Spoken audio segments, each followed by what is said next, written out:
Matt Peiken here with the Wake Up Podcast, and I have a confession to make. I don't live in your city. I produce this newscast from all the credible sources of journalism and the reporters who make up your local media landscape. I try to get the names of people and places right, but once in a while I'll mispronounce something. So I want you to set me straight so I don't repeat the mistake. If you hear anything amiss or just want to send feedback on the show, email me at editor@wakeupthenews.org. All right, on with the news.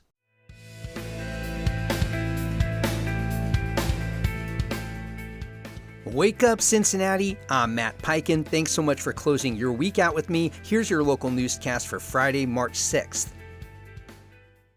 A Hamilton County judge has ruled a Cincinnati man who spent 20 years on death row was wrongfully incarcerated. Derek Jamison was 24 when he was convicted in 1985 of killing a bartender and sentenced to death. He says he was scheduled to be executed 6 times before a governor intervened. In 2000, a federal judge threw out the conviction, finding prosecutors withheld evidence. Charges were dismissed in 2005. The new ruling allows Jamison to seek compensation from the state. He said, quote, "It means the world to me." You can read more about this in the Inquirer.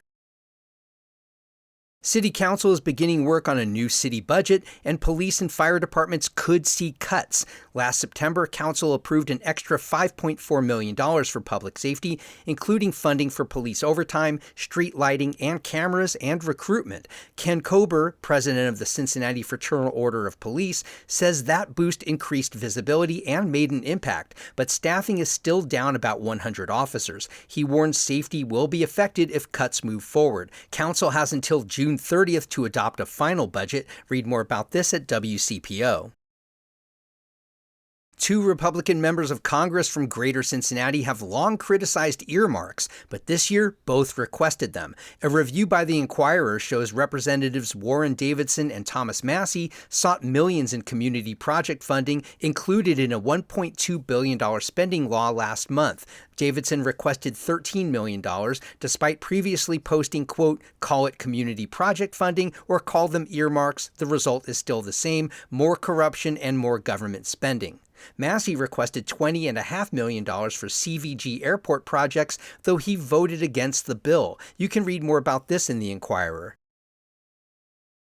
A new study is taking a closer look at Southwest Ohio's water future. The project, commissioned by state agencies, will monitor water availability across a 20-county region using current supply data and population forecasts. Researchers say it could help local leaders decide whether to welcome large developments, including data centers that use significant amounts of water for cooling. Ohio already ranks 5th nationally for data centers, with more than 215 statewide. While the region generally has plentiful water, planners say communities need clear data before making big decisions. Read more about this at WVXU.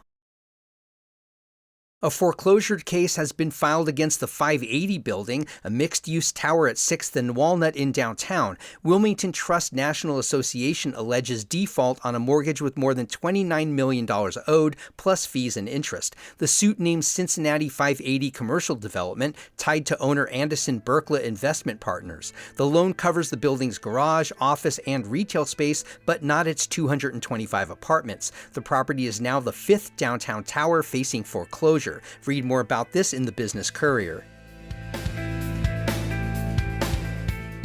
Our free newsletter is a quick local news digest, essentially this newscast in written form. Subscribe at wakeupcincy.transistor.fm. You can also find us on Facebook and Instagram at wakeupcincy. And please share this podcast with your friends who care about this city.